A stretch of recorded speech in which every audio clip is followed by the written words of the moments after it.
Hello and welcome to Shupu's Bag of Stories. So this is the Thailand series day 3. তো day 3 প্রথমেই আমাদের শুরু হয়েছিল সেই সুন্দর ব্রেকফাস্ট দিয়ে এবং সেদিন আমাদের ব্রেকফাস্ট করে ফুকেটের উদ্দেশ্যে বেরিয়ে যাওয়ার কথা ছিল। তো আমরা যতক্ষণে ব্রেকফাস্ট করতে নেমেছিলাম এসে দেখলাম যে বেশ ভালোই ভিড় হয়ে গেছে জায়গাটায়।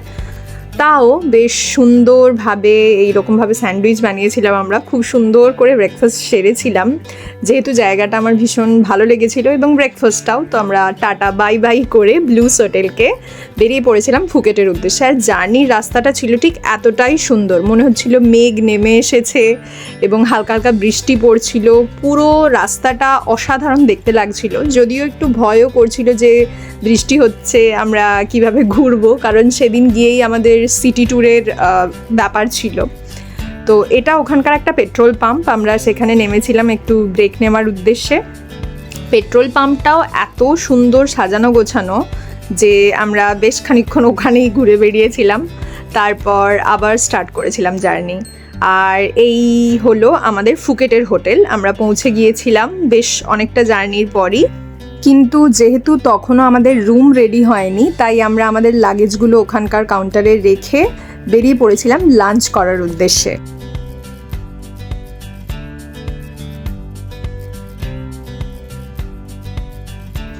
ওখানের রাস্তাতেও বেশ খানিকটা জল জল ভাব ছিল, মানে ওখানেও বৃষ্টি ভালোই হয়ে গিয়েছিল আর চারদিকে মেঘটা এত সুন্দর দেখাচ্ছিল। আর এইভাবেই আমরা পৌঁছে গিয়েছিলাম আমাদের খাওয়ার যে হোটেল, কোহিনুর হোটেলে আমরা খাচ্ছিলাম, মানে ওখানকার ইন্ডিয়ান রেস্টুরেন্ট ছিল। সেদিন লাঞ্চে আমরা নিয়েছিলাম ডিম কারি আর ওখানকার জিরা আলু, পনির তো ছিলই এবং আরও বেশ কয়েকটা তরকারি ছিল, খুব সুন্দর রান্না ছিল। তারপর ওখান থেকে খেয়ে বেরিয়ে সামনের মার্কেটটা সেই সবে খুলছে, তো আমরা খানিকটা ঘোরাঘুরি করছিলাম ওখানেই এবং শেষমেশ পৌঁছে গিয়েছিলাম রুমে। তো এই ছিল আমাদের ফুকেটের হোটেল রুম। বেশ সুন্দর, বেশ বড় ছিল রুমটা, আমার বেশ ভালো লেগেছিল। আর আরও ভালো লেগেছিল এই সুন্দর ব্যালকনিটা, যেখান থেকে ওই যে দূরের সমস্ত বিল্ডিংগুলো প্লাস পাহাড়ের চূড়াগুলো দেখা যাচ্ছিল, মেঘ জমে আছে পাহাড়ের চূড়ায়, আর ওখান থেকে এই রুমটা জাস্ট অসাধারণ লাগছিল। তারপর যেমনটা আমি আগেই বলেছিলাম আমাদের সেদিন সিটি ট্যুর করার ব্যাপার ছিল, তো আমরা বেরিয়ে পড়েছিলাম। আর এই যে সমস্ত জায়গাগুলো দেখানো হচ্ছিল যে কোন কোন জায়গা আমরা ঘুরবো, প্রথমেই আমরা বেরিয়ে পড়েছিলাম টাইগার পার্কের উদ্দেশ্যে। আর যাওয়ার পথে পড়েছিল এরকম সুন্দর বিচ আর খুব সুন্দর সুন্দর রাস্তা পেরিয়ে আমরা যাচ্ছিলাম, বেশ ভালো লাগছিল।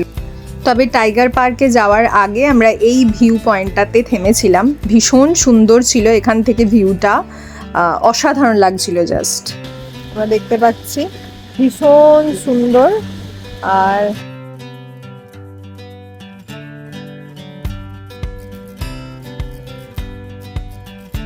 এবার ওখান থেকে ফিরে আবার গাড়িতে করে টাইগার পার্কের উদ্দেশ্যে রওনা দিলাম।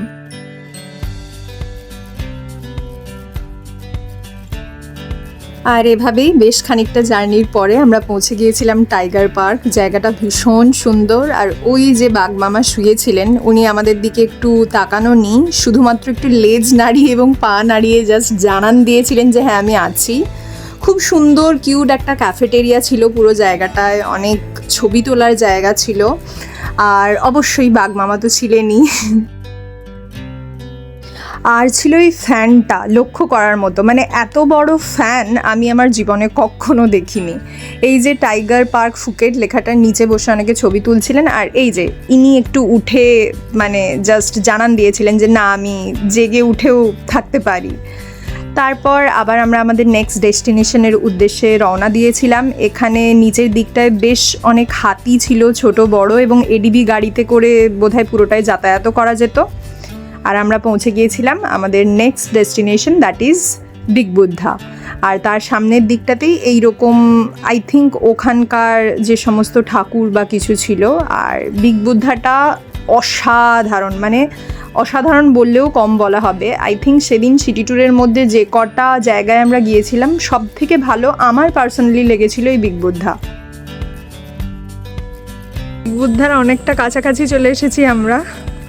আর এখান থেকে নিচের ভিউটা জাস্ট অসাধারণ, পুরো ফুকেট সিটিটাই আই থিঙ্ক দেখা যাচ্ছে। And this is the view from here. এত অপূর্ব লাগছে।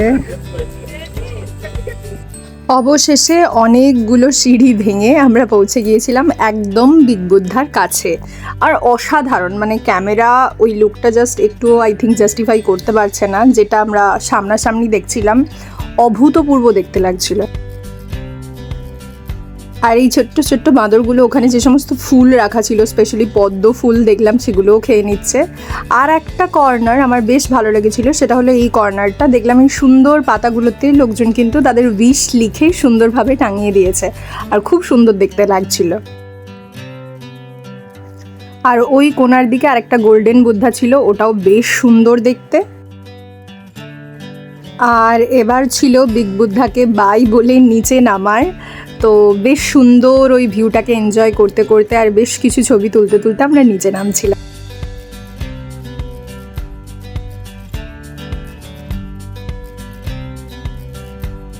সামনের এই জামার দোকানটাতেও কিন্তু অসাধারণ কালেকশন ছিল। তো আমরা ফাইনালি বিগ বুদ্ধাকে বাই বলে নেক্সট ডেস্টিনেশনের উদ্দেশ্যে বেরিয়ে পড়েছিলাম। তবে যাবার পথে একটা এত সুন্দর দৃশ্য চোখে পড়েছিল এই জায়গাটা, তো আমরা বেশ অনেকগুলো ছবি তুলেছিলাম ওই জায়গাটায় গাড়ি দাঁড় করিয়ে, এবং তারপর পৌঁছে গিয়েছিলাম আমাদের নেক্সট ডেস্টিনেশন, যেটা ছিল মোনাস্ট্রি, সেই জায়গায়। একদম শেষ মুহূর্তে আমরা পৌঁছোই মোনাস্ট্রিতে, মানে জাস্ট বন্ধ হবে মোনাস্ট্রিটা সেই সময়ই। তো একবার ঘুরে ফেলার সময় আমরা পেয়ে যাই। ভিতরটাও সেই রকমই অভূতপূর্ব, এবং বাইরের কারুকাজ তো দেখাই যাচ্ছে, যদিও ক্যামেরায় জাস্ট 1%ই ধরা যাচ্ছে আই থিঙ্ক। সামনাসামনি এত অপূর্ব।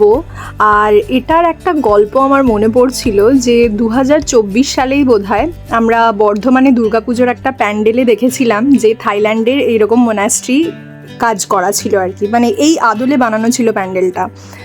আর তখন আমি আমার দূর কল্পনাতেও ভাবতে পারিনি যে সত্যিকারের গিয়ে ওখানে, মানে থাইল্যান্ডে গিয়ে আমি ওই মোনাস্ট্রি দেখে আসবো।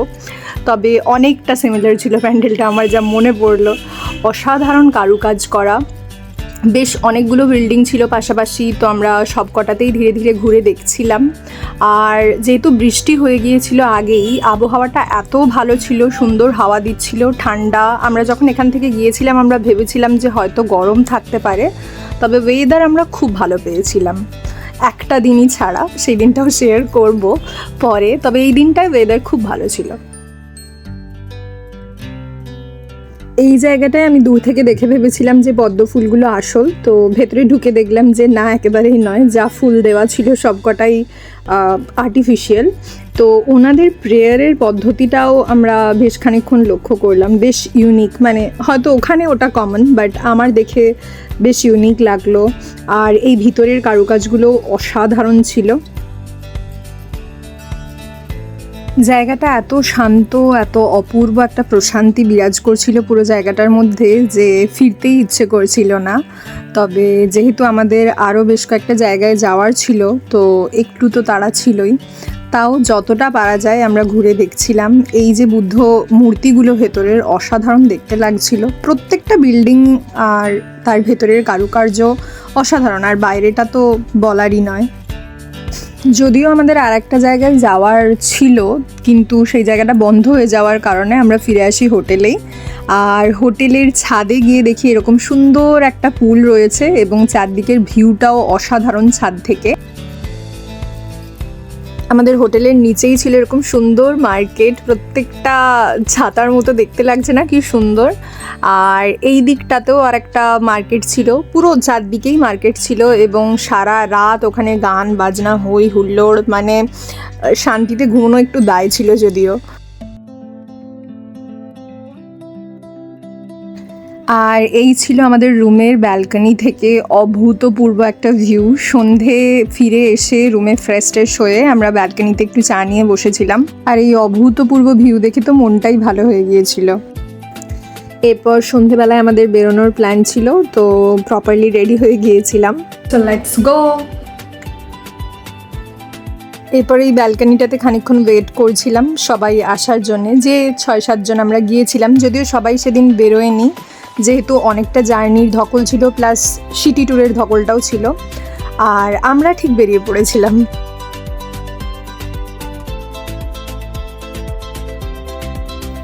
রাবির রাস্তাঘাট আমি আগের ভিডিওগুলোতে বলেইছি অসাধারণ ছিল, তবে ফুকেটে এসেও আমি নিরাশ হইনি। অসাধারণ সব রাস্তাঘাট ছিল এবং চারদিকে প্রচুর স্পা ছিল, যেটা লক্ষ্য করলাম।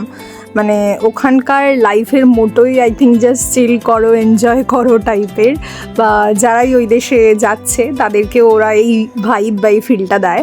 আর প্রচুর ব্যাগ দোকান ছিল এবং এইরকম সব স্কুইড, ক্র্যাব, ওরা লবস্টার সমস্তটা বরফে এইরকম সুন্দরভাবে সাজিয়ে রেখেছিল। বেশ দোকানপাট অসাধারণ দেখতে। এরকম বেশ কিছু ফুড কার্টও চোখে পড়ছিল যেখানে লোকাল ডিশগুলো পাওয়া যেত। আর এই ছিল একটা মল, যেটাতে আমরা ফেরার পথে বেশ খানিকক্ষণ দাঁড়িয়েছিলাম। সেটার পেছনে একটা কারণ ছিল, সেটা আসার পথেই দেখাবো। আর এই দিকেও আর একটা মল ছিল, ভীষণ সুন্দর আলো দিয়ে সাজানো, অভূতপূর্ব লাগছিল রাস্তাগুলো। আর এই জায়গাটাকে না আমরা দেশি তুলসী মঞ্চের সাথে তুলনা করছিলাম, মানে শুনতে হাস্যকর হলেও বিভিন্ন জায়গাতেই আমরা লক্ষ্য করলাম যে ওই জিনিসটা ছিল এবং সেখানে সবাই ওই রকম লাল লাল কোল্ড ড্রিঙ্কসের মতো কিছু দিচ্ছে। আই থিঙ্ক ওখানের ওটাই রিচুয়াল। আর এভাবে হাঁটতে হাঁটতেই আমরা পৌঁছে গিয়েছিলাম বাংলা ওয়াকিং স্ট্রিট। যেই স্ট্রিটের ভাইবটা ছিল একদম অন্যরকম। আই থিঙ্ক এরকম ভাইবওয়ালা জায়গা আমি অন্য কোথাও এর আগে দেখিনি। পুরো জায়গাটাই আলোয় ঝলমলে একটা জায়গা, চারদিকে প্রচুর লাইভ মিউজিকের শো, বিভিন্ন ধরনের ডান্স শো, প্রচুর কিছু ছিল। তবে আমার ভাইবের সাথে যে প্রচুর যায় জায়গাটা সেরকমটা বলবো না, তবে জসমিন দেশে জদাচার টাইপের যেহেতু ওখানে আছে এবং আমি ওই দেশে ঘুরতে গিয়েছি, তো আমার মনে হলো যে সমস্ত রকম এক্সপিরিয়েন্সই নেওয়াটা দরকার। তো আমরা গিয়েছিলাম, পুরো জায়গাটা ঘুরলাম, উপভোগ করলাম, বেশ অন্যরকম একটা ভাইব।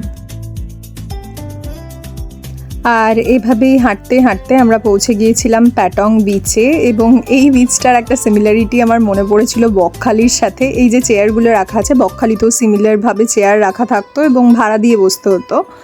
তো আর ওখানেও বেশ কতগুলো রিসর্ট ছিল যেখানে আই থিঙ্ক পার্টি চলছিল।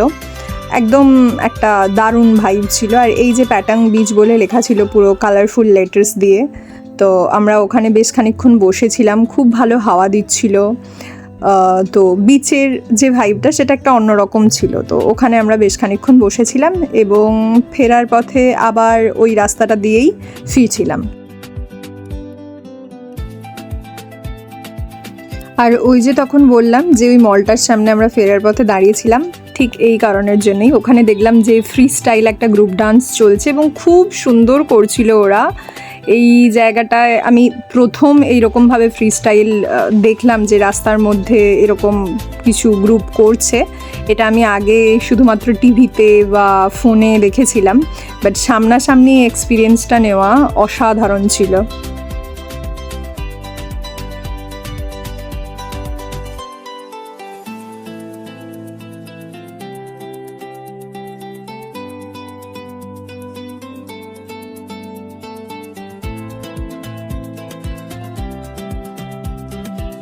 তো ফেরার পথে আবার আমরা বেশ কিছু ব্যাগ দোকানে ঢুকেছিলাম এবং এখানেও বেশ সূর্যমুখী ব্যাগগুলো আমি দেখলাম।